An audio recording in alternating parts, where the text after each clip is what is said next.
Hi, I'm Tony Robbins, and welcome to our Fijian island resort, Namale. It's a paradise here, and we're about to go on a journey together that'll include some time here in Fiji, some time in Hawaii at my Mastery University, and maybe a couple other places where I can share with you just a couple of tools that can help you increase the quality of your life. In just 45 minutes, we can't obviously give you a whole seminar because one little section is 3 or 4 hours, but I want to give you a little appetizer or two of some tools that can help you to, one, increase the quality of your communication. Because my personal belief is it doesn't matter what your goals are, your desires, ultimately your ability to achieve them and to be happy and to be fulfilled comes down to communication. And we all communicate well when we're in an unstressed state. But when we get stressed, we start developing patterns that stop us. So I want to make sure that in order to have that quality of life where you can really manage your life effectively, you learn just a couple of tools in that area. Secondly, if we're going to manage our life and really learn life management systems, we have to know our priorities. So we're going to do a little goal-setting workshop. And you may have begun a part of that if you've already gone through the audio tapes of Personal Power, which I hope you've done, because that's ideal to go through before you go through this videotape. But if you haven't, you can do it here with me on the videotape together. And I can tell you that this little process is something that's totally changed my life and an amazing number of other people. In fact, sometimes when you begin a process, you wonder, oh, is this really going to make any difference? You know, it seems so simple. But I can tell you that simple things, little things, aren't little at all if they are significant, if they're things that can shape our lives, if they can change the way we think, the way we believe, the way we act, and therefore what we experience in our lives. And that's what we're going to share with you on this tape. So again, you'll get a little peek of many different things, but I hope you'll take the time to not only watch passively, but to actively do some of the exercises. Because I can make a tape that just looks really fine, but instead I want to do something that you actually do. It's kind of like a live video workbook. So don't sit passively, do something, follow through, and I can promise you some amazing results, especially if you've really gone through Personal Power now for the 30 days.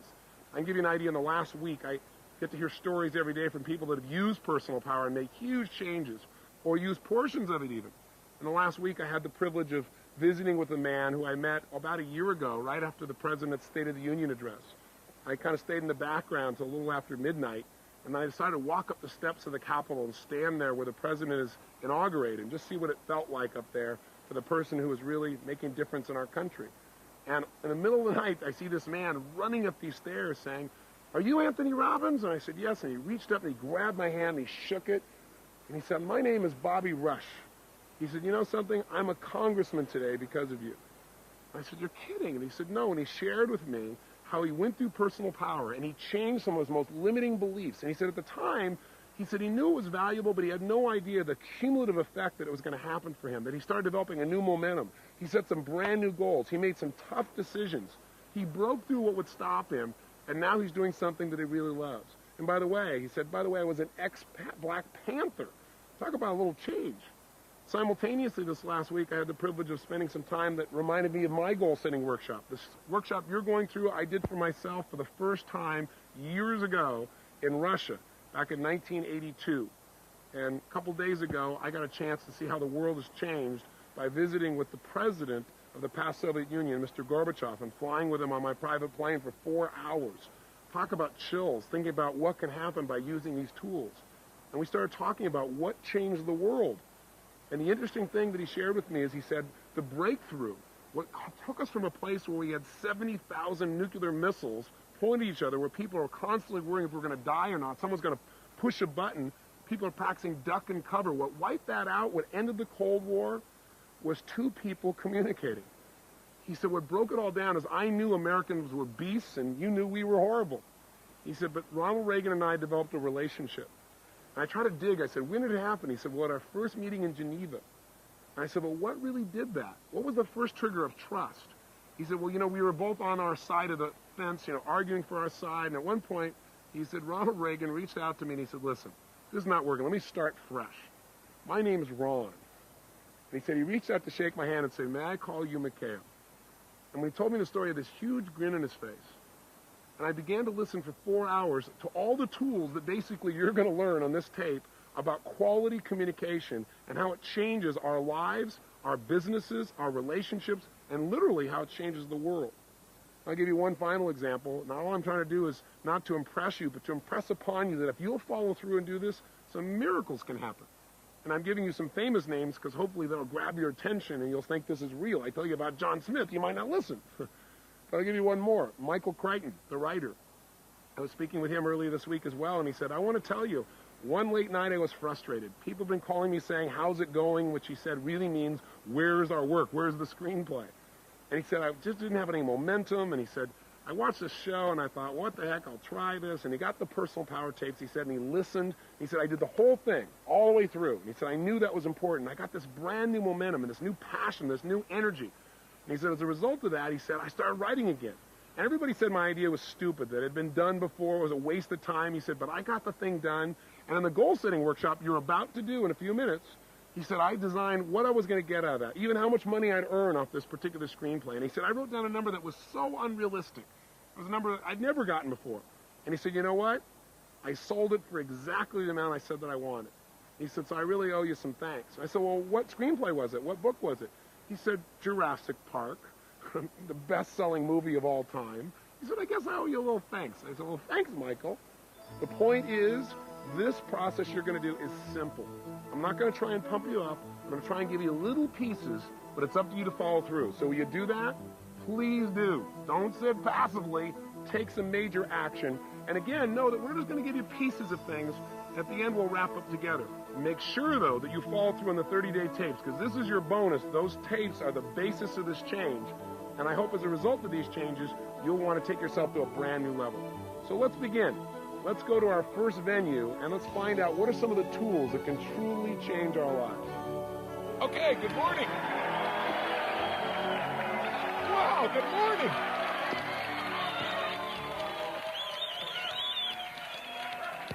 Another day, a lousy day in paradise, right? Today, we're going to do something that I'm incredibly excited about. You know, all the things we've done up until now, I know you've all felt huge transformation from. But today, when I first started thinking about it, I thought, oh, you know, this material is so important, but maybe I'll do just part of it because it can get digital.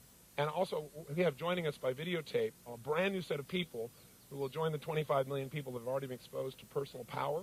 We've created Personal Power 2 now, the driving force. And in it, we're not just focused on how to achieve your goals, because as many of you know, you've become extremely successful. That's how you got here to be with me in PG, how you could afford to be here, both time and money-wise.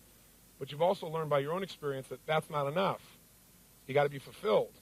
So what I want to do today is show you some tools beyond what we've done here in terms of how to really be fulfilled in your values and your goals and your life, but really how to manage your life. Because how many of you found that as you become more successful, sometimes also you've gotten more stressed? Let me see your hands. Say, I. And I can tell you that all of a sudden when I got 9 companies and 4 children and I want to write books and do television programs and now these United Artists Theaters that we do these seminars in all these cities simultaneously and come here and do programs in Fiji, all that simultaneously, while it's an incredible benefit, incredible reward, even having multiple homes, you know, a real big problem to have, right, to complain about. But all those things make a demand on your time and on your energy, on your mental focus, and pretty soon, sometimes success starts feeling stressful. And you start achieving your goals and say, is this all there is? You know, why am I working so hard, you know? It's like some people come here to Fiji and somebody says to them, you know, why are you working so hard? The Fijians will invariably ask people this. The guy says, well, I'm working hard because I want to make several $1 million so I can come here and lie on the beach. And the Fijian says, well, I lie on the beach here all the time. I don't have any millions of dollars, right? And they have what they would call a quality of life, right? Well, so the person's, you know, so caught up in making a living, they aren't designing their life. I can promise you the impact will thrill you. By the way, let me tell you the other side, too. There's always 2 reasons to do things. One reason is for what you'll get. The other reason is for what you can avoid. You know, everything we do is to avoid what? Pain and to gain some pleasure, the combination of the 2. So I can tell you that if you look around just in my country, and I know we've got about 7 different countries represented here, and people watching will be from countries all over the world. But in my country alone, to give you an idea, 1 out of every 2 couples who get married end up in a what? Think about that. 1 out of 2. Was it always that way? No. What's happened is we were told that in the future, when we had all this technology and all this information, what it would do is it make our lives easier. We'd have more free time. How far has that worked? Not very. For most people, they're working harder. They're more stressed today, even though they're living in the information age when everything's supposed to be so much easier. There's something that's shifting there, and it's because we're not managing our resources effectively enough. And that's what we want to change in this process. So part of what we're going to do here is take a look at what the cost is also if you don't do it and what you can gain. We in our country, to give you an idea, in America also have a situation. We got 60 to 70% of the people who are overweight, depending on whose poll you read. Now, how is that possible? Only one way, not managing the resources of your emotional state, of the way you eat food, of the way you move, and it costs you the quality of your life. We have 15%, or 15%, 15 million people, I should say, that every year in the United States are diagnosed as clinically depressed. 15 million. Now, how could that be? Not managing the resources of your mind, your body, so you really feel good day to day. You can feel good day to day, you certainly have, but you've learned tools to do that, on how to manage your state. You know, you got a situation in America where you have 5% of the world's population in the United States. We consume 50% of the world's cocaine. Think about that. All this says to me is one big giant frame. People don't know how to manage their resources. They don't know how to manage their state. They're living in a state of immense stress. This session is going to show you how to eliminate the vast majority, not all, but the vast majority of unnecessary stress in your life and put a heck of a lot more pleasure than you ever thought of before. But I think before we start, maybe what would be nice to do, since we have these people joining us by video, is let's give them a big welcome from everybody here in Fiji, from, I guess, 7 different countries. Give them a big hand here. Let's welcome them here with us.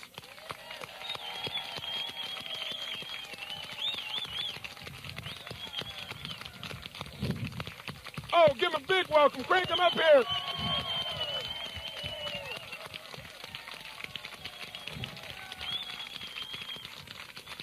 So, now, for these people watching the video, or the individual watching the video, probably thinking, this group is crazy. They're all hyped up. They're all motivated. You know, what is this? They may just be watching this video for the first time. So I know most of you got here because some time ago, some of you years ago, some of you months ago, you were up real late one night. You bought a set of tapes called Personal Power, and they've had a big impact on your life. That's why you came here to Fiji, to expand it to another level and became part of Master University. If you were trying to tell a friend what this has meant to you, somebody who's like, oh, will this really work? I just got started. I don't know if it's going to make a difference. You know, it might help somebody as they're listening to think, yeah, I'm going to listen a little bit closer if I know it really works. Who here would share with them just a few seconds of what it's meant to your life? Back here, why don't you go all the way back in the corner? Yes. Donna. Can you hand her this microphone, please? Give her hand, it's Donna. Well, I'm Donna Ringo. I'm from Louisville, Kentucky. I'm here with my husband, Bill, which I would have never imagined in a million years that this would have ever happened. So I want to thank you, Tony, but it all started by thinking I had everything I had ever wanted. We had always done dreams. We'd always done goals, written them down. I had a business that I had started and grew from a one-woman office to a 15 employees and sold it for over $1 million. And I thought I had everything I ever wanted, and I woke up one night with nightmares crying because I was so unhappy. Just because you think you get what you want, it may not be what you really need and what you're destined to do. And I went out and watched the television. I was clicking through, and I ordered the tapes. And the greatest thing I ever did was listen to those tapes for every single day. I didn't miss a day. I broke appointments so I could listen to Tony's tapes. And it has changed my life completely. I was always happy. Everybody liked me, I thought, or whatever, but I didn't connect totally with people. And I have lost 54 pounds. I have about 50 to go. I have about 50 more to go, but those are going to come off too. I've made some incredible friends that I just dearly love. And we've started another business. I got out of that other deal. It was I'd get the money over 5 years if I stayed and helped manage, and I just said, the money's not important, and I left a lot of money on the table and started another business, and we're making more money with 3 people than we did with 15, which I like. And life management there, boy. Absolutely. And not only in the process have we always made a lot of money, but we never made it stick. And last year we invested over $50,000 thanks to Tony's techniques. So, and our relationship was always great, but I have to tell you, this week it's gone to a new level. Thank you. Thank you. It all started with a tape. Thank you, Tony.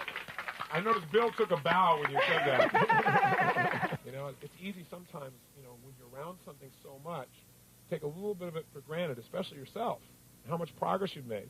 It's kind of like your children, you know. People come to me and say, boy, Josh has sure grown. I go, yeah, he sure has, sort of, you know. But now that my son's in Switzerland going to school, he comes back 3 months later and goes, he's a giant, you know, because I have some contrast. I'm not around it as it's growing incrementally. I get to see the full impact. So you might want to think about it a little bit today, and those of you on tape, how far have you really come? Even though you may have some challenges in your life, how far have you come? And most of you are doing so much better than you give yourself credit for, and most of you here are starting to give yourself a bit more credit, I notice, because you're smiling a lot more. Now, so today is life management systems. Question. What does everybody want? If we're going to manage things, we've got to manage them to get a result. So what does everybody want? Tell me. They want peace. What do they want? Yes. Balance. Yes. A fulfilling journey. I would say that what most people want, if you listen to people in the 60s, they'd say to change the world. What was it in the 70s? To take care of me, right? This is if you believe the media anyway. The media that said the 70s was the me generation. Everybody was into the narcissistic approach. In the 80s, what was it supposed to be, if you believe the generalization? Money, right? It got to become successful. And in the 90s, the new catchword is quality of life.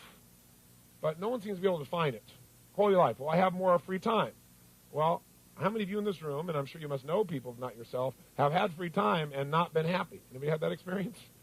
So sometimes what happens is people achieve their goals, as she just got done saying, achieve your goals and you're still not fulfilled, you're still not happy.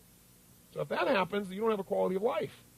You know, everybody has the illusion that someday when I have more money, someday when I have more time, someday when I have a better home, someday when my family is finally grown up, my kids make it out of school, some days when I get my kids into school, someday when this happens, then I'll have a quality life. But quality life only comes from one thing, fulfillment. And those of you watching here a few days ago, if you were on tape 5, you listened to the goal-setting workshop. We all did a goal-setting workshop yesterday intensely. By the way, was that valuable for you? Did you enjoy it? Okay, so goals are one thing, though, but goals are a vehicle towards getting yourself to meet these 6 human needs that we talked about on tape number 7. This whole idea, the 6 human needs, and how to make sure that whatever you're doing, you don't just do something that makes you feel good for the moment. You do something that makes you feel fulfilled long term. So if you and I are going to really have an extraordinary quality of life, how would we measure that? Would it be by cars, homes, a certain amount of financial success? Maybe doing well in your career?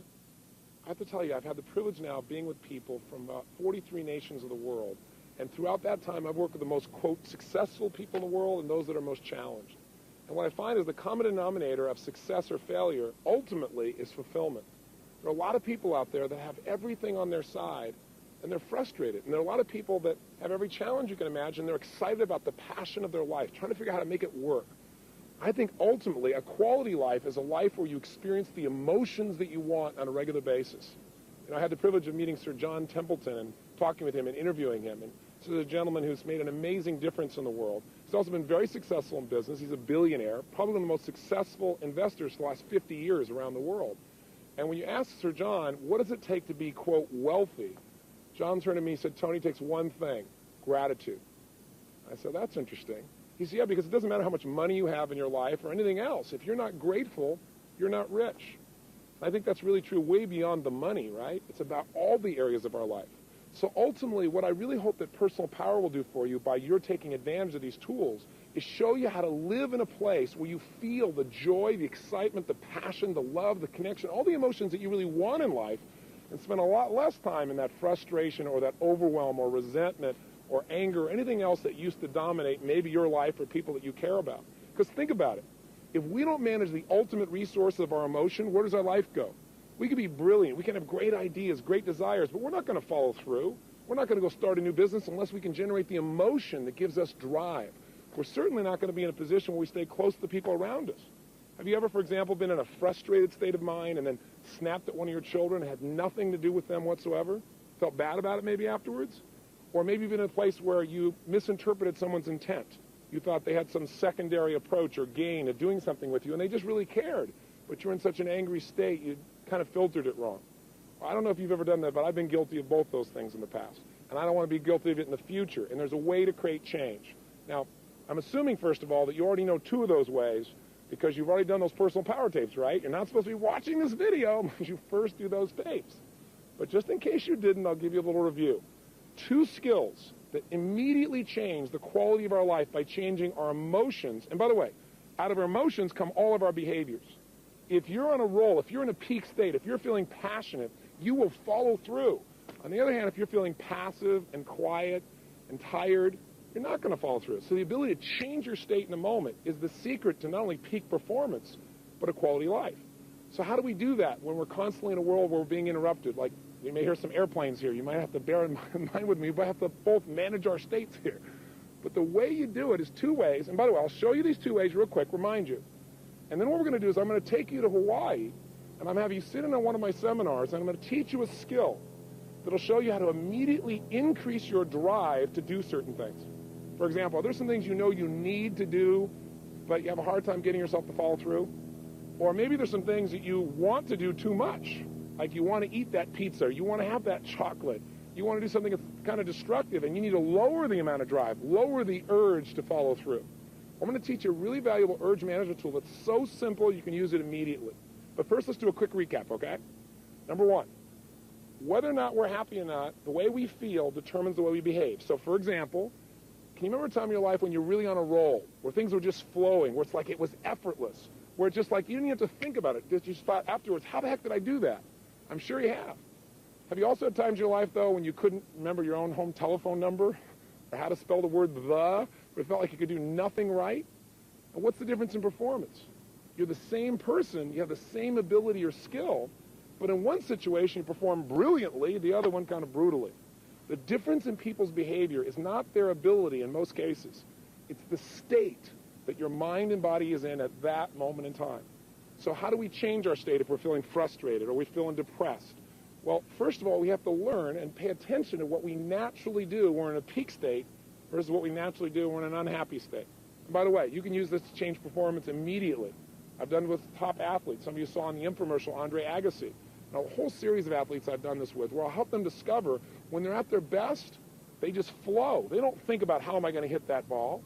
I asked Andre when I first met him, I said, listen, have you ever hit a tennis ball perfectly? And he said, well, of course.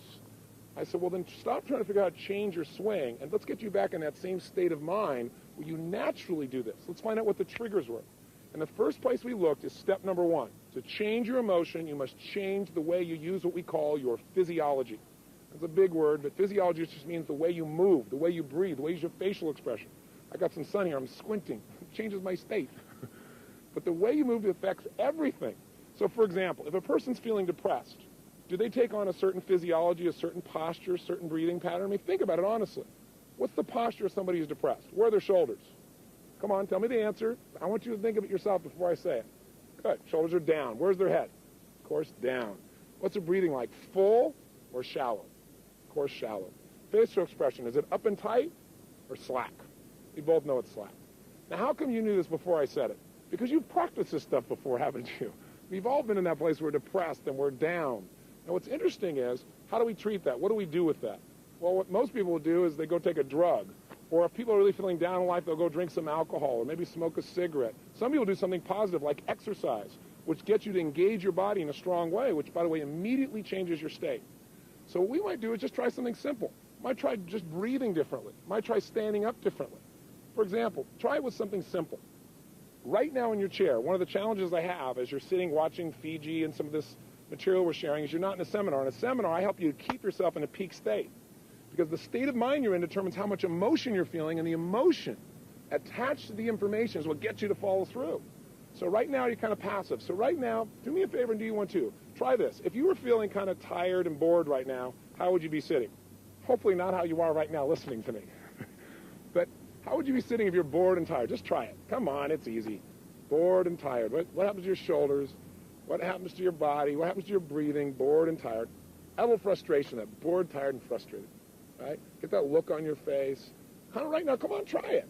Just see what it's like in your body. See if there's actually a posture that goes with that emotion, a way of breathing, a facial expression. I think you know where it is. And if you went there real quick, that might be a sign you might want to change for the future. Now, in that state of frustration, imagine trying to design your life, trying to change your life. It's not going to happen. So now try this. Sit up in your chair right now. Come on. No one's watching. It's just you in this videotape with me. Come on. Sit up in your chair. Come on, sit up tall. Sit up like you'd be if you were really feeling unstoppable right now. Has there been a time in your life when you felt like you were on a roll? Like, man, nothing you tried would be stopped, that you'd find a way to turn it around? Sit up in your chair that way. Breathe the way you'd be breathing if right now you felt really good. Put the kind of smile on your face like you feel really excited. Now, I know this sounds third grade. Oh, yeah, what a pump up. Sit up, and that's going to really change my life. But the truth is, if you look at your life and you were to write down all the emotions you experienced in the week, both good and bad, each of those emotions has tied to it a certain way of using your body. And if you keep using your body that way over and over again, you'll keep feeling that way. So make yourself breathe and feel good. Sit up like you are ready to make something happen right now. If you're in a state of certainty you were going to achieve what you wanted, how would you be sitting up? What would be the look on your face if you were totally determined right now? Make a little gesture. What kind of gesture would you make if you felt determined right now? Come on, just try it. If you make that gesture really strong like you mean it, how does it feel? Just kind of feel what that feels like in your body. In this state of mind, are you likely to do things differently than when you're in that passive state? You and I both know the answer to that question. But the secret is to train yourself to stay in this state so it becomes natural. It's kind of like, how do you build a muscle? I want to build a strong bicep. I may lift weights. And when I lift weights, I don't just exercise. If I want this muscle to grow, I got to condition it by pushing beyond what I'm comfortable with. So if you're just watching me right now and going, who is this idiot telling me to do all this stuff? It's okay, but it won't give you a change. So you got to really exercise it, and you got to do something you're not comfortable with. And if I'm doing 10 curls with a weight, which one of those 10 do you think I want to do the least? Obviously number 10. Which one will give me the most growth? Number 11. Right? When you push beyond your comfort zone, that's when you create a change for yourself. So now, what we're hearing in the background is another airplane. This tends to change our state because it affects state number 2, which I'll wait for it to go by for. The second thing that affects our state is what we focus on. What you and I focus on, moment to moment, radically changes the way we feel. So as that thing goes by, if you focus on the sound of the plane, which would be the natural thing to do, it's going to change your state. But I'll give you a better example. If you're in a position where you want to condition yourself to feel good, you got to control what you consistently focus on and how you consistently use your body. So for example, if you wanted to feel bad right now, I bet you could pull it off. Do you have any memories from your past, some horrible memory that if you thought about it in detail and really focused on it, you'd feel really lousy all over again? You got an experience like that? Some people say, heck, I got zillions of them. I got a menu of experiences. Other people tell me, why go back to my past? My present is crappy enough. Some people are not satisfied with that. They think of things that haven't even happened yet, and they focus on them. Horrible things that haven't even occurred and feel bad about them in advance. You don't want to fall into that trap. So both of these become habits, by the way. People come to me all the time and they say, I don't know what it is. I don't know what it is, Mr. Robbins. I just feel down all the time. Why do you think I feel so down? Well, part of it is look at their body. Part of it is what do they constantly focus on, how things haven't worked out, how they can't turn it around, and their body's in a lousy place. Pretty obvious. Other people say, I don't know what it is. I feel so up all the time. Why do you think it is I feel so up all the time? And it's pretty obvious. But we forget the fundamentals, don't we? We turn, most of us, we don't like the way we feel, to alcohol again, or cigarettes, or smoking, or sleeping, or we go watch TV to change our focus, to take us off what we're focusing on that makes us feel bad and make us focus on something else that maybe feels okay for the moment. Or you go shopping where you change the way you're moving, you feel pretty good, and you focus on something else. But none of those give you a long-term benefit. In fact, some of them have some negative side effects. So wouldn't it be nice to be able to change your state that fast, just by a radical change in the way you use your body, or by a quick change in focus? And by the way, people come to me all the time and say, I don't know what it is, Mr. Robbins, but I'm really angry all the time. They make these horrible looks on their faces. I say, well, maybe we should start with your face, because we get in a habit of using our body in a certain way, and that's it. It takes off and starts to control us, and you want to break out of that. In fact, there's research that's done now with monkeys that I personally don't support, but you should be aware of it. They'll take a monkey, tape down 4 of his fingers. They'll take one finger, and they'll manually bend it back and forth, over and over again, manually. After doing this for thousands and thousands of times, an interesting thing occurs. Each time you bend this finger of the monkey, metaphorically, imagine that to do this, the monkey has to make connection in the brain between one nerve cell, a neuron, and another, just as a metaphor. And imagine for this to happen, you have to draw a string of connection between those 2 neurons, those 2 nerve cells in the brain. Well, once you got 1 string, 2 you got 2. Thousands of times, the monkey is now wired to do this. So much so that now you can open the monkey's fingers, and guess what the monkey does for no good reason? Over and over again. You go, so what? I'm not a monkey. What's the point? Well, the point is this. Do you ever go to work the same way each day, maybe get on the same on-ramp each day? Do you have a kind of a ritual like that? Have you ever had a day where you're actually supposed to go in a different direction, but you're not thinking or on your cellular phone, and what do? You get right on that on-ramp the same way? You're a monkey. What you're doing is you've conditioned yourself so much that it's like hypnosis. You just automatically go into it.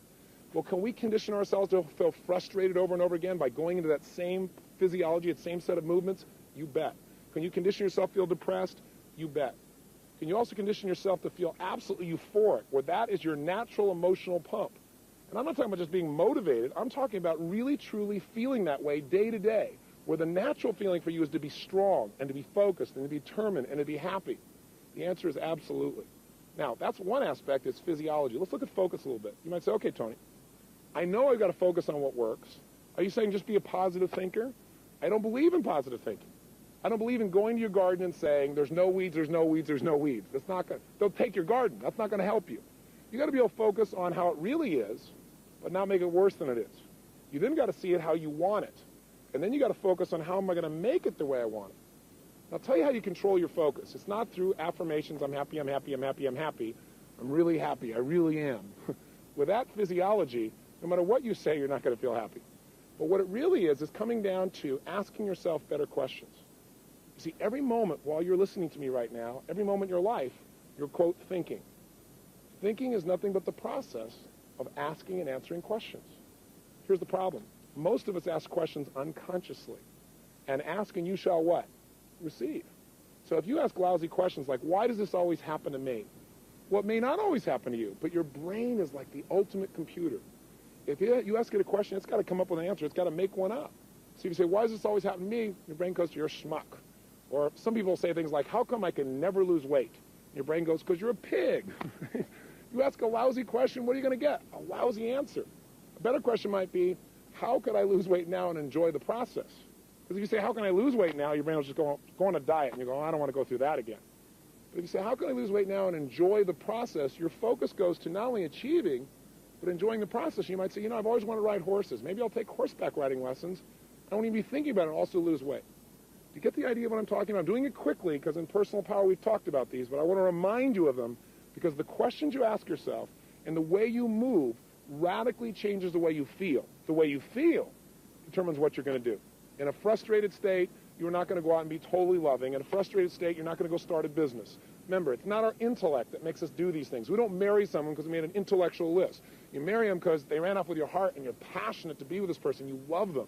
You start a business because you found some drive inside of you. Because it's hard to do those things. But the rewards are in who we become as a person as we live in these states, and they are habits. So you might want to take my little test. You might want to take a few minutes, stop this videotape, and actually write down a list of all the emotions you experience in a week. I mean, both the good and the bad, honestly. Right? What are the terrible feelings? What are the not-so-good feelings that you not feel once in a while, but consistently feel? What are the great ones? And again, test this. And I think what you're going to find is you got probably less than a dozen emotions you experience consistently. And as a result of that, what's happening is at least half of them make you feel like heck. And as a result of that, what's happening? You should feel a smidge cranky when you see this because you're ripping yourself off. There are 3,800 emotions you could feel.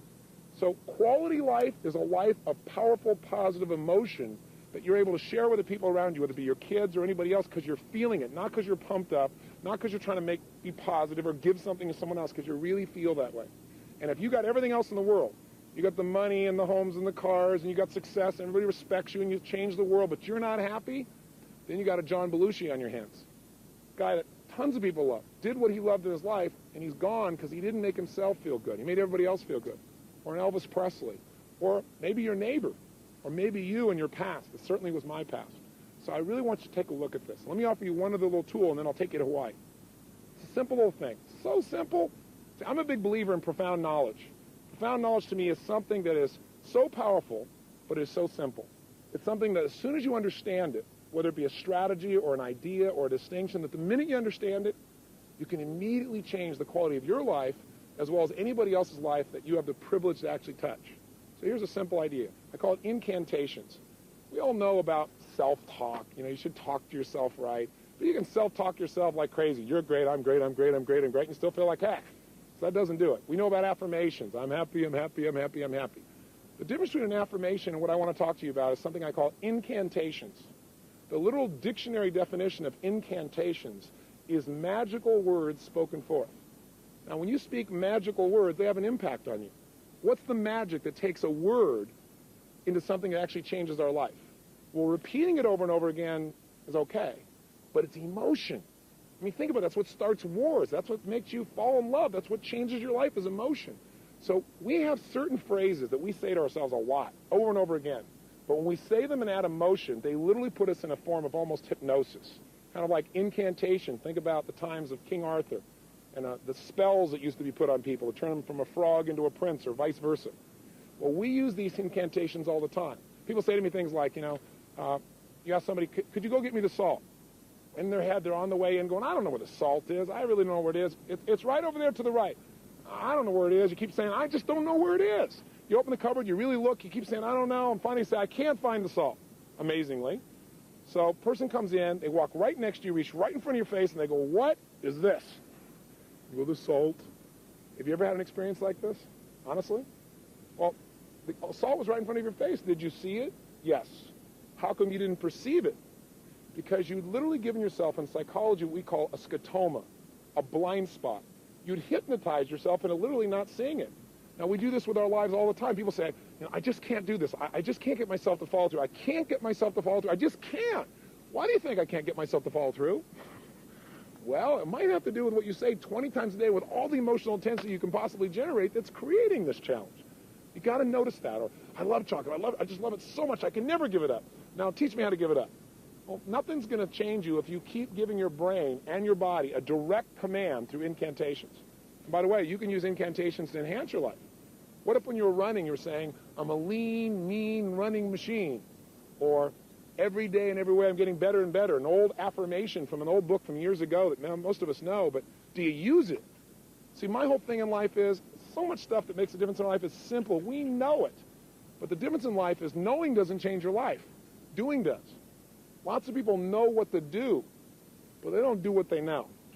So what I want to do right now is have you just think about, put yourself in a strong state. Sit up in your chair. Don't be sitting passively anymore in here, because that's the challenge. You're not in my seminar. My seminar, I'd move you. Because the last part of emotion, I should mention, is conditioning. Just like those monkeys, what makes them go is repetition. Here's what they found out when they did this training of their fingers. If they take down all the fingers and they move this finger, but while they're doing it, they create a tremendous amount of emotion in the animal. And the way they do that is they stimulate the pleasure center of the brain in this monkey while this is happening. Pleasure, while it's happening. Pleasure, while it's happening. Pretty soon, guess what? It doesn't take thousands of times. A dozen or two times, and the monkey does this constantly. Advertisers know this. How the heck do you think they run all these commercials? Commercials have very little to do with what the product really is. In a beer commercial, do you get reality? Do you get a big guy with a nice beer belly grabbing his buddy by the head, pounding him, going, love you, little buddy? I don't think so. What you get instead is some really sexy, attractive woman or man who's drinking this beer looking wonderful, as if that had anything to do with the beer. See, the reality is it all comes down to attaching emotion to what it is you want. Every advertiser knows that. What you want to learn to do is advertise in your own brain to condition yourself to follow through. And the first way to do that is right now be in an upstate. And by the way, if you see some video of our university, you see people having a great time, look like they're at a rock and roll concert or at a top sporting event or they're celebrating, it's not about pump up. It's about putting yourself in the state where you will learn and remember. That's what it's really about. So here's the tool I want you to learn. Really simple. We're going to show you a tool I call an urge management tool. It'll show you how to take something, for example, that you don't want to do and get yourself to love doing it, really love doing it. I'll also show you a tool if there's something you love to do that's not good for you, how to change it. And it's all done with some simple questions. So let's go to Hawaii, and let's give you a little idea what it looks like, and then I'll demonstrate it for you with a real person, and I think you'll laugh and hopefully learn as well. I'll see you in a few moments.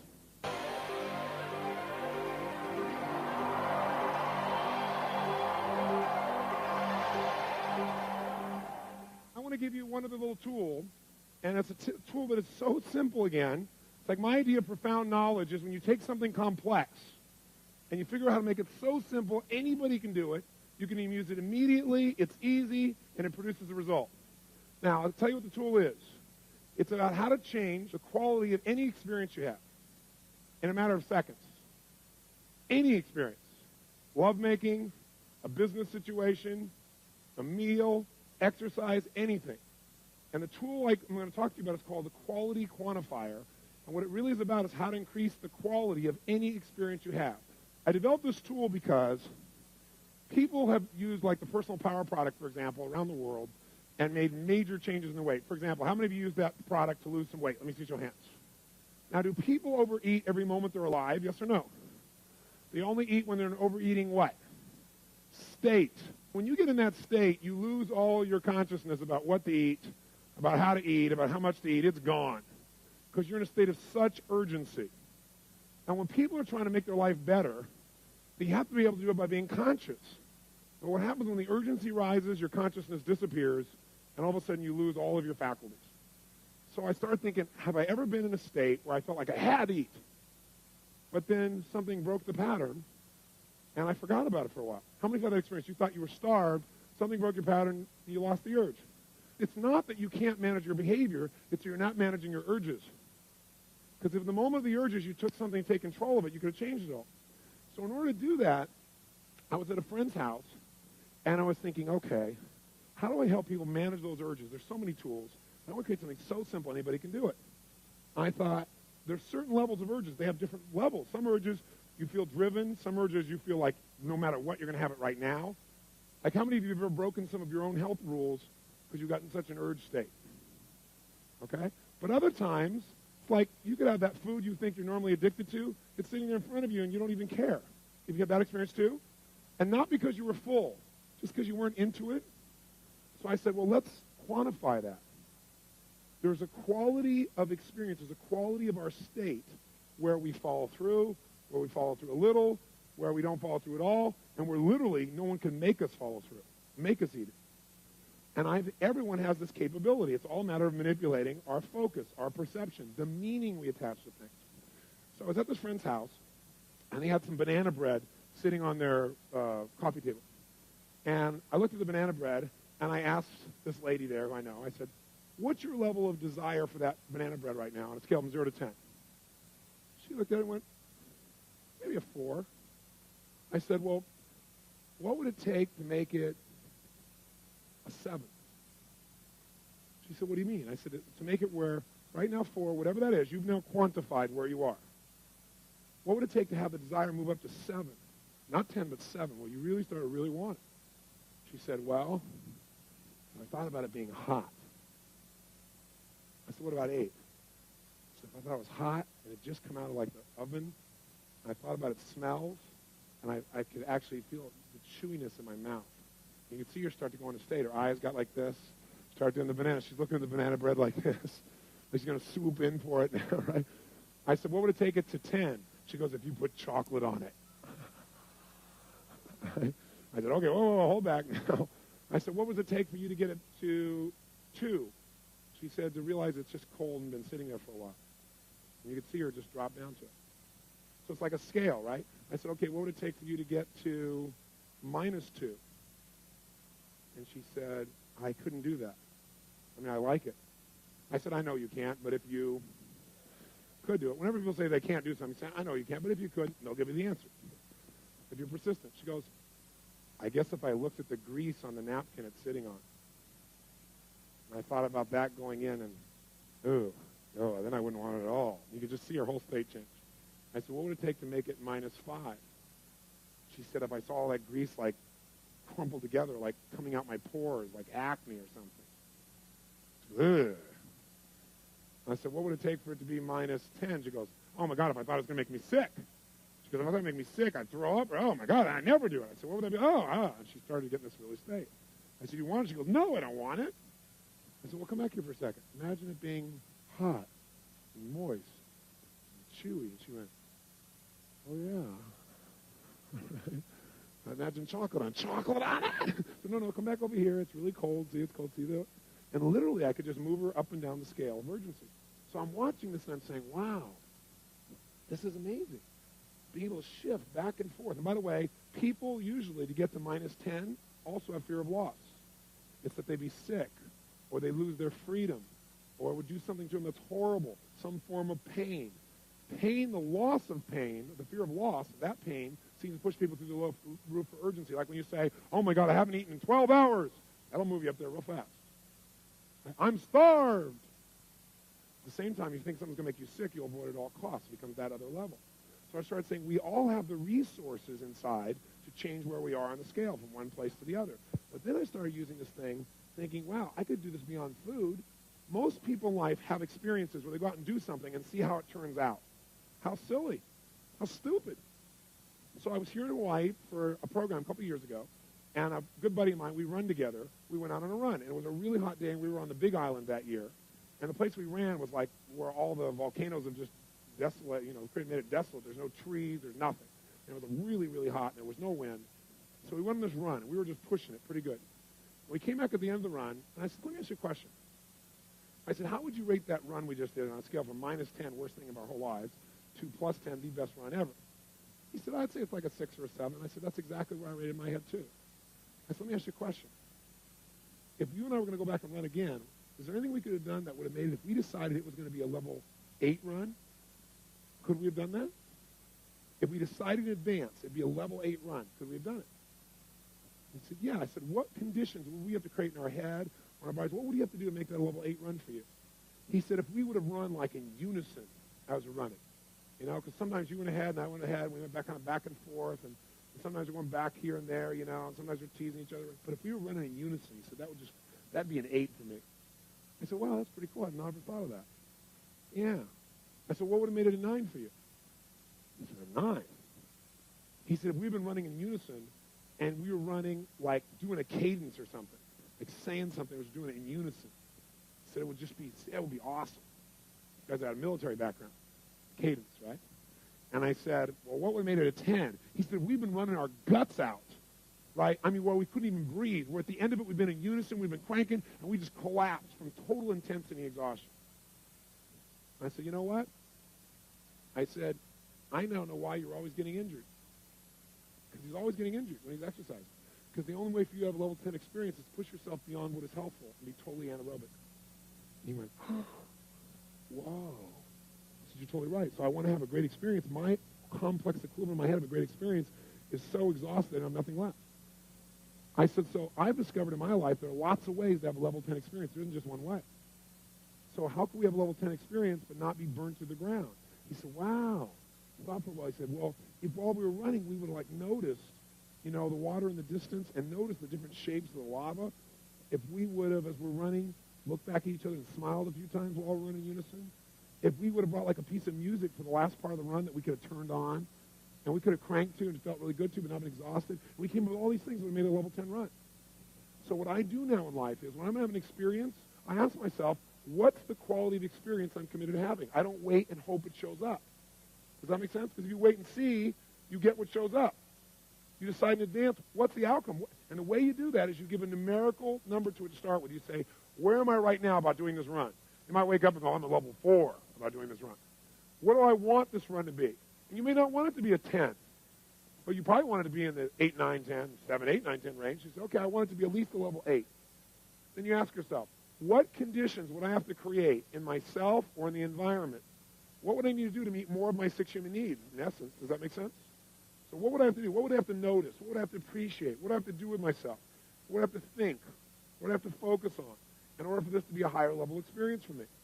And what happens is you then set yourself up for victory. And I came back after this run. I was so juiced because, like I said, now I can have a great run whenever I want. I can just decide to, figure out the conditions, make it happen. We all have this illusion that life makes us feel a certain way rather than we create the conditions within ourselves that generate our life. So false. So what you want to do is see where are you, step 1, 0 to 10. Step 2, how do you want to feel? Describe some of those feelings. Step 3, give it a numerical number. It's going to be a level 8 experience or 9 or whatever. Step 4, what are the conditions that I can control? Not I'll be happy if you do everything I want. And then go do that. Now I'll give you an example of this also. At the same time I was there, I shared this with a group about my run with my buddy. And this one man raised his hand. He said, but running for me is a minus 10 experience. I said, why? He said, because I'll die of a heart attack. I said, have you died in a heart attack in the past? Is that how you know? He said, no, but I was running one time. My heart started beating out of me. I said, well, how long ago was that? He said, it was 10 years ago. And I said, well, are you in better shape, worse shape? What does your doctor say? He said, oh, my doctor says I'm in really, really great shape, but I could never run again because I know what that means. I said, well, great. Tell me what it means. And so he told me what it was at minus 10. I said, what if it was only minus 3? I didn't go to plus 10. That's too big a jump. Do you follow me? One of the big things is you go, I'm going to have a level 10 experience, and you don't even know how to do a 4 yet. So you got to go from, like, wherever you are at 1 or 2 and go to 4, and then go to 6, and then go to 8, and move your way up. I didn't take him to 10. I said, now, as long as you know you're healthy, and you're running in a way that does not tax your heart, you're being totally aerobic, you're going to walk if necessary, you're wearing a heart monitor the whole time. I said, could you do that? He said, yes. He was looking forward to it. He came back the next day. I said, what was your level of run? He said, I got to tell you, it didn't work. Everybody looked, and he said, I had a level 16 run. So I want to show you how to do this in kind of a fun way. Let's take pizza. I think that'll be an easy example. It's a fun example. Who here is absolutely, totally, completely addicted to pizza? You could swallow 2 or 3 of them right now. Nothing could stop you from pizza. That's how much you want it. A total addiction to pizza. If you have that addiction, stand up so I can see it. All right, hold it. All right, how about this gentleman right here? Come on down, sir. Give a hand. Come on down. This is Bill. Give him a hand. It's Bill.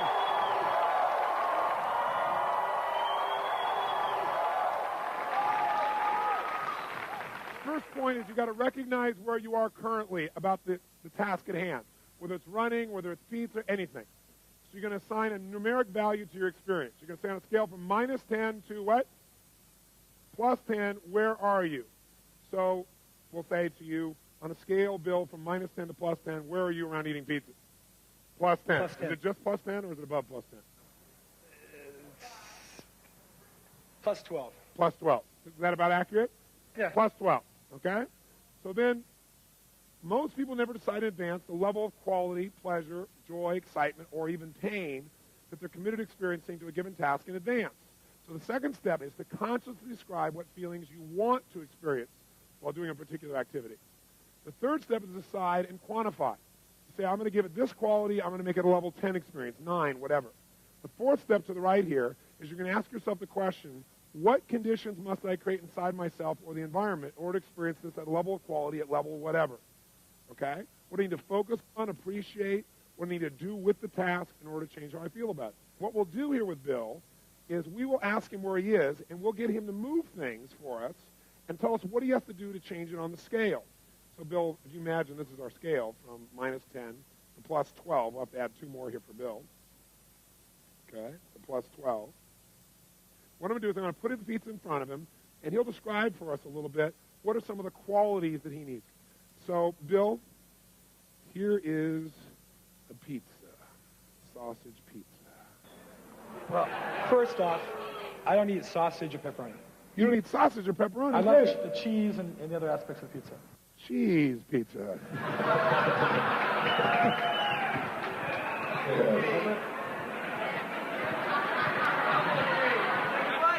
What's your level of desire for this pizza? Right now, it's only a 10. It's only a 10. It's only a 10. Okay. It's not really warm. Not really warm. Well, imagine it warm. 10. 10. Imagine it getting warmer. Imagine some mushrooms on it. Okay, imagine some mushrooms on it. Maybe a 12. It's a 12. So imagine it with mushrooms on it, warm. Mm-hmm. Some dried tomatoes. Some dried tomatoes. Mm-hmm. Dried tomatoes, mushrooms, cheese, melted cheese. Look, dripping with cheese. Dripping with cheese. Dripping with cheese. Extra cheese. What kind of cheese? Extra cheese. Extra cheese. What's your level of desire at that level now? About 15. About 15. Okay, so extra cheese. Does that help him get in that state? So let's write down, what does he do to get it higher? Write it down on your little sheet here. To get even higher, what does he do? He adds in his mind that it's really hot. He adds in his mind that it's got mushrooms. And to get it to 15, he puts on extra what? Cheese. Look at his face when he even says it. Look at his face. Cheese. And sun-dried tomatoes, thank you. Now, think about this pizza now, and I want you to take this pizza, if you would, and put it down, if you would, to level 8. Go ahead and hold it with the other hand. Level 8. Tell me, what do you got to do to make it level 8? +8. It's not really, it wouldn't be warm. It'd be warm. And maybe it's just cheese pizza or... Oh, I got to give you, I'm sorry, I gave you the wrong one, didn't I? Yeah. There we go. Yeah, if it wasn't really warm, if it was just slightly above room temperature, maybe it'd be an 8. Slightly above room temperature, which is about what that one is. Okay, so that's an 8. Bring it down to a 3. It'd have pepperoni and sausage on it. Okay. Hold both of them now. It looks more attractive when he's got more. Did you see his face? Oh. I still want to drop it. Okay, that's fine, no problem. So make it a 3, and it's got sausage on it, because you don't eat sausage or pepperoni. Because after all, you're one of those guys that has a pizza and a light beer. I don't drink beer either. Oh, okay, you don't drink beer either. Do you have a soft drink? Diet Coke. Before the seminar. I understand. I'm not on your case. I'm your buddy. But isn't that what we all do? It's not just him. Yeah, give me a big extra cheese pizza and a light Coke. Okay, it's a sausage. Make it a 0. Where you should be noticing is not just what he says. Do you see the change in his head? Do you see the change in his breathing? His facial expressions? Is he in the same state? Yes or no? Is he even close? Where is it now, 0 to 10? 0.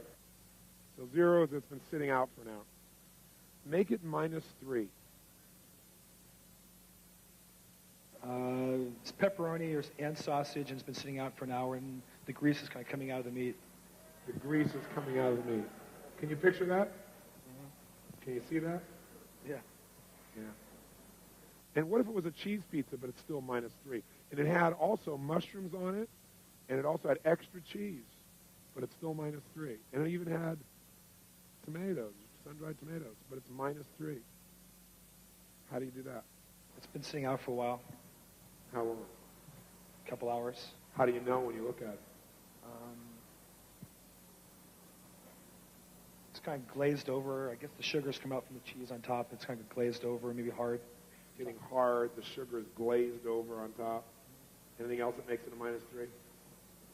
Not yet. Okay, make it a -7.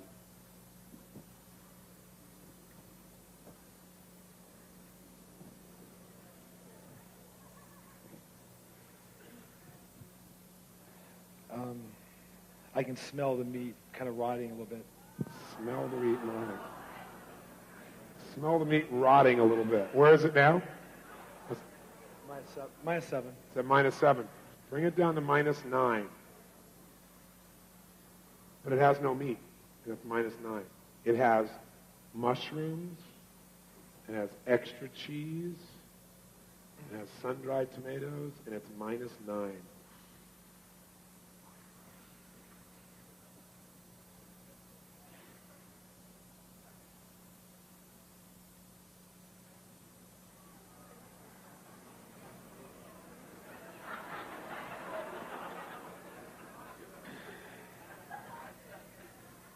Kind of fighting the urge because I'd be smelling the rancid smell of cheese in my stomach. Okay, go ahead and do that. Well, I don't want to throw up here. But I mean, I would get that urge. You'll get the urge, but I won't let you throw up.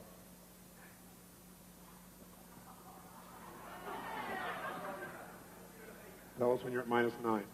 You won't throw up till we put you at -11. We won't take you that far. But you'll be real close.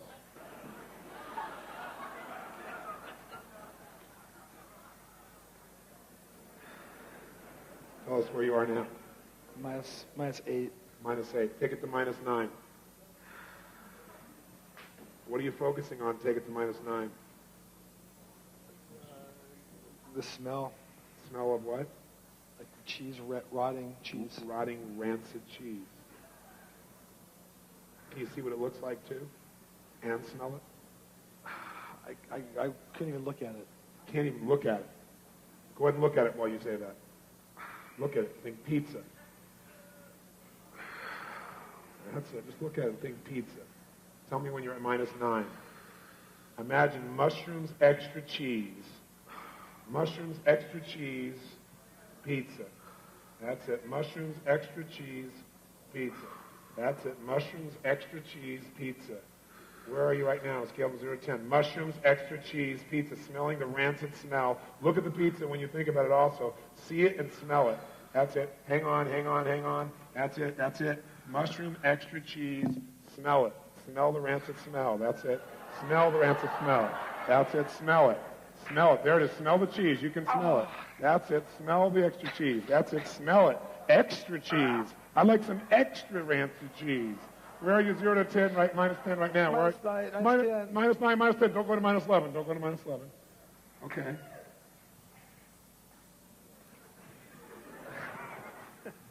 You want some? No, I don't want it.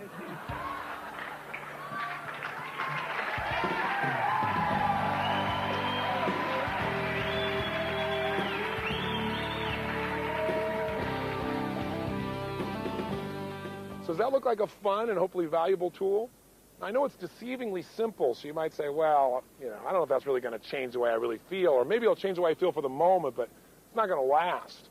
In fact, Lisa Gibbons, who was the person who interviewed me in the infomercial that you saw before you got these tapes, she was at that program. And afterwards, she came up to me and she said, you know, how did you know he was going to change so fast? I said, because everybody does. We all have the same nervous system.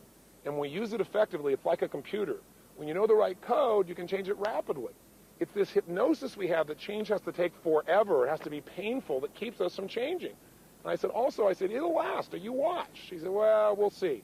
So we just followed up about a year later with this gentleman, Bill. And what's interesting is, not only has he not touched any pizza for an entire year, I mean, not even close, but he said he's never touched any more cheese. And here's the best part.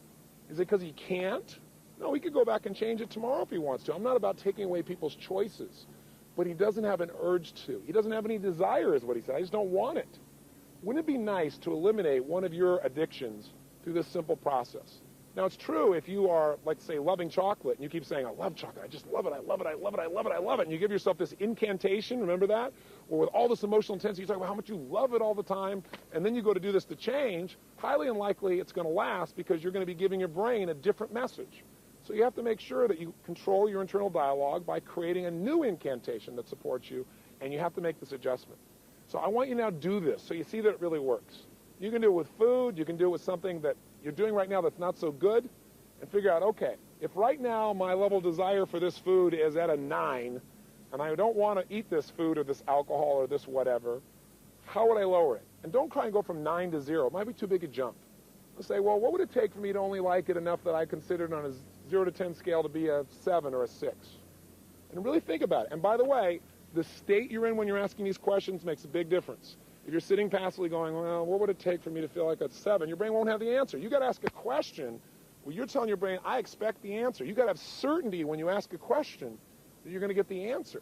If you don't have certainty, it won't work. So put yourself in a peak state and then say, okay, now what would it take for me to have this be like a 3, a 0? And write it down, and you'll find a little chart that's enclosed with this videotape that can help you track it. What about a -2? What about a -6? And what you'll find is exactly how to increase your desire, or decrease your desire, I should say, or increase it if you want to. And by the way, what is this really about? Quality of life. We talked about setting goals for quality of life. Here's what I want you to do. I want you not just set a goal for the quality of your life. I want you to decide and make it happen. And the way you do that is if I'm going to go on a run here on the beach, I don't want to just go for the run and see what shows up and whether I enjoy it or not. I want to decide in advance what the quality of that run is going to be for me. So if you want to take something that already feels okay, or you're not inspired to do, and you want to increase its intensity of enjoyment, you've got to say, okay, where am I right now about going on this run on the beach? 0 to 10. Well, I'm about a 6.5 or 7. Okay, well, what would it take for me to be at an 8.5? I don't know. As soon as you say I don't know, say, I know I don't, but if I did, what would it be? Kind of change your state, you'll get the answer if you keep asking. So you're going to say, well, if I were to notice what a beautiful day it is, well, what would bring it to a 9? Well, maybe if I brought some music with me, or if I listened to one of those Tony Robbins tapes, or something better, right? Something that puts you in a good state, so maybe I feel like I'm learning while I'm running. Well, maybe I could get it to a 9.5 by doing an incantation. As I'm running, I'm a lean, mean running machine. Or as I'm running, all I need is within me now. All I need is within me now. All I need is within me now, with tremendous energy and emotion. Right? If you do that over and over again, how's that going to feel? You know? All I need is an airplane to go away so I can finish this tape. Whatever it is, you want to be saying it again and again while you're running, so you're literally programming yourself. That might bring you to a 9.5. Maybe you go run with a friend, that brings it to a 10. The point is really simple. Don't settle for whatever life gives you. You determine the quality of your life. And the way you do it is ask this question. If I'm at level 7 now, what conditions? First of all, what's the level I want to have? Maybe you don't want a level 10 run. Maybe I want it to be a 9 or an 8. What conditions must I create inside myself for that to be a level 9 run? What conditions? What do I have to notice? What do I need to appreciate? What do I need to believe or experience in order to really do that? What do I need to add to the experience? What do I need to think about? What do I need to listen to? And if you ask that question, you'll get the answer. So I know I've dumped a lot on you in this tiny little tape and kind of jumped you all over the world here. But my goal here is really to get you to do the 30-day tapes. I'm not, in this little videotape, going to get you to follow through all these things, but those tapes will allow you to do a little bit each day where it's not invasive on your life. And if you'll just do the little exercise at the end of it for 30 days, I promise you, radical changes. There's a reason why there's 25 million of these tapes out there and so many people from every walk of life that have gotten results. because it's a way of conditioning and creating lasting change. So please, go do those tapes, and if you're done, then I'm sure you've already got a great story to tell me. So when this tape's over, make sure you do this exercise. Don't say, oh, that was kind of interesting. Stand up and do it. In fact, before I leave you, stand up. Come on, get up off the chair. Stand up just for a second. Come on, stand up. And as you're standing up right now, try something real fast. Stand the way you stand when you're not sure what to do, when you're feeling kind of uncertain. In fact, if you want to try something right now, think about something that you'd like to have happen, a goal or desire. And right now, stand the way you stand when you hope it works out. Come on, try it. How do you stand when you hope? Where are your shoulders when you kind of hope so? Sure hope it works out. I hope this darn tape program makes a difference in my life. Sure hope so. You know, how do your shoulders look? What's your breathing like when you're uncertain? You don't really know. Where's the weight in your body? Where do your hands tend to go? Say something in uncertain tone. There's nobody around, it's just you and me on tape. Go ahead, try it. Yeah, I hope so. Hope, hope, hope, hope, hope. What does that feel like? Is your voice loud or quiet? Slow or fast? Shoulders, hands, where do they go? How does it feel about your ability right now to actually achieve this goal? Probably not very great. When you think about it, maybe you think about it working and also not working. Now try this. What if you were worried? What would you do? Try and be worried a second. What do you do? Maybe tense up a little bit? You get out of that. Put yourself in a state of certainty right now. How would you stand if you were absolutely determined that your goal would become a reality? That you were going to use this to truly change your life? Come on, if you're not standing up by now, please stand up. Right? Stand up. Feel strong. How do you stand when you are totally determined to make something happen? If you knew beyond a shadow of a doubt, you have decided this will be and therefore it will be. If you didn't even know how you're going to do it, but you just decided you were going to find a way or make a way. Have you ever been in that place where you felt like you're in a role, where you felt like nothing was going to stop you? Even if you haven't, stand that way now. Who do you know who's unstoppable? Stand like that. Pick some movie character, an Arnold Schwarzenegger or somebody outrageous, somebody, and be in that state. Because remember, when you change your posture, when you change your breathing, most importantly, when you change the way you move, emotion is created by motion. The tempo at which you say something will change you. So right now out loud, in a state of certainty, say anything out loud about your goal. I will achieve it. I will make this happen. Whatever you want to say, but try it right now. And that state of certainty, do it now. Come on. And that state of certainty, right now, feel how good that feels. And in that state, I'd like to ask you to take some action. And the action is, do this exercise immediately. So either pick something you want to lower your emotion for, or pick something you want to enjoy more and change it right now. When you go turn this off, take action. If you do, I'll know you'll have some nice results to tell me as well. And I hope, after you finish these 30-day tapes, you'll write me a personal note about what's happened in your life. That's what I do this for the most. That's what juices me. I'd love to hear the story of your success and your enjoyment. And also, I hope I get a chance to see you in person. I gave you a $100 discount to come to one of my seminars because I hope you'll come take advantage of that. There's nothing like being in the environment where you get personal live coaching to get something done. And if you join me at Master University, you won't just get mine, but you have people like Norman Schwarzkopf teaching you leadership, and people like Peter Lynch, who's taught in the past for us finance, and people like John Gray to show you how to make your relationships work. So if you're interested in that, please look in the back of your book or call us with the number at the end of the show. But I just want to say to you that I hope this is not the end but the beginning of our relationship. But regardless, what I wish for you the most is a quality of life that is extraordinary. And that's done by you deciding to make it that way and using the God-given talents that you and I already have. So create an extraordinary life.